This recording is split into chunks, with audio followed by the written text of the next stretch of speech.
Hi everyone, my name is Natasha. Welcome to my channel about my multicultural family's adventures as we moved to Bulgaria from the UK and adopt a child there. This episode is about bilingual kids, how to raise a bilingual child, when to add a second language, how not to confuse a child too much. What are the benefits and the downsides of being bilingual? Find the answers in this video. When to introduce the second language? In my opinion, the earlier the better. Little kids, they're like sponges, they're amazing, they can learn super fast. Our daughter V was born into multicultural family. I'm a Russian native speaker, my husband is an English native speaker, and we teach her both languages from birth. Why did we decide to introduce both languages so early? Both of us wanted to speak to her in their own language. Also, if you start learning second language too late, you most likely won't ever reach the level of a native speaker. I'm learning English since I was 12 years old.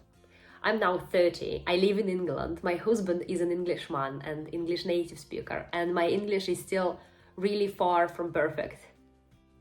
V has many friends that come from multicultural families and speak multiple languages. For example, one of her friends has Ukrainian, Russian, British and Malaysian roots, and he speaks two languages, Russian and English. Her other friend speaks three languages. He speaks Italian, Russian and English because he is half Italian, half Russian, and he also goes to English nursery. It always amazes me how quick such little kids can learn so many languages. Both kids I've mentioned are just over 2 years old. How not to confuse the child too much? I mostly speak to my daughter V in Russian language, and her dad mostly speaks to her in English. Also, she speaks English to her British side of the family and at nursery. She speaks Russian with me and with my Russian family on Skype calls.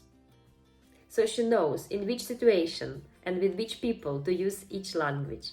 That helps her not to get too confused. We have books in both English and Russian, and she knows which book is in English and which book is in Russian. She is just over 2 years old at the moment, and she speaks both languages very well for her age. Of course, there are benefits and downsides to be bilingual. Bilingual people normally have better cognitive ability, and they're more open-minded and have better communication skills. For them, it's easier to travel and to find a job. Bilingual people normally have a smaller vocabulary in each language they speak, but combined vocabulary of both languages they speak is normally same size or even larger than vocabulary of monolingual person. Let's have a look at an example. Let's imagine that the first child, let's call her Alice, speaks only English, and she knows words cat, t-shirt, and play in English language. The second child, let's call him Andrei, speaks only Russian, and he knows words koshka, futbolka, и играть in Russian language. The third kid, let's call her Sofia, speaks both English and Russian. She knows word cat, koshka, in both languages, word t-shirt only in English, and word играть only in Russian. As you can see, her vocabulary is smaller compared to other two kids. But she knows 4 words. She had to learn 4 words instead of 3. Cat, koshka, t-shirt, and играть. Bilingual kids can mix languages. It's totally normal and actually very cute. V says phrases like I love тебя, take a ложка and кормить me, I'm very холодно, I want to прыгать in a лужа every day. When she was not even 1 year old, she used to mix 2 languages and create her own words. For example, she was calling pig swig, mixing Russian свинья and English pig. She was calling food fooda, mixing English food and Russian еда. She is not doing it anymore. The only trouble with V mixing 2 languages is that people who don't speak both languages struggle to understand her sometimes. It's a temporary thing, and she will grow out of it. V is already trying to separate 2 languages. She uses more Russian words when she is speaking to me, and more English words when she is speaking to her dad. When her dad is putting her to bed, she is asking him to read English books because her favorite book, Russian Teremok, according to her is in Russian and is very difficult. Only mommy can read it. My husband can speak and read in Russian, but not that great. He is learning with me. She already speaks better than him, to be fair. Bilingual kids can have a speech delay. Sometimes they start speaking later than monolingual kids, but it's not our case. Vi speaks very well for her age in both languages. For bilingual people, it's easier to learn a new language.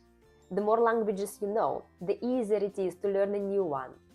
This summer, we permanently moved to Bulgaria from the UK, and Vi is gonna start learning Bulgarian language in addition to Russian and English. I'm learning Bulgarian language too. Knowing Russian, English, and bits of German definitely helped me on my journey. For our family, it is crucial to learn Bulgarian language as good as possible, because we are planning to adopt a child in Bulgaria, and most likely they won't speak any languages apart of Bulgarian. So we need to learn this language as good as possible to be able to speak to our future child. Soon the phone is gonna begin. In just a few weeks, we are gonna be in Bulgaria. Most things are already packed and we are really excited. And then once we are there and once we get our long-term residency, we can apply for adoption. We can finally start our adoption process. We've been waiting for it so long. If you're interested, you can follow my Instagram. You can also subscribe to my YouTube channel not to miss my future videos. And that's all for now. Thank you for watching. Have a nice day, and I hope to see you all back. Bye!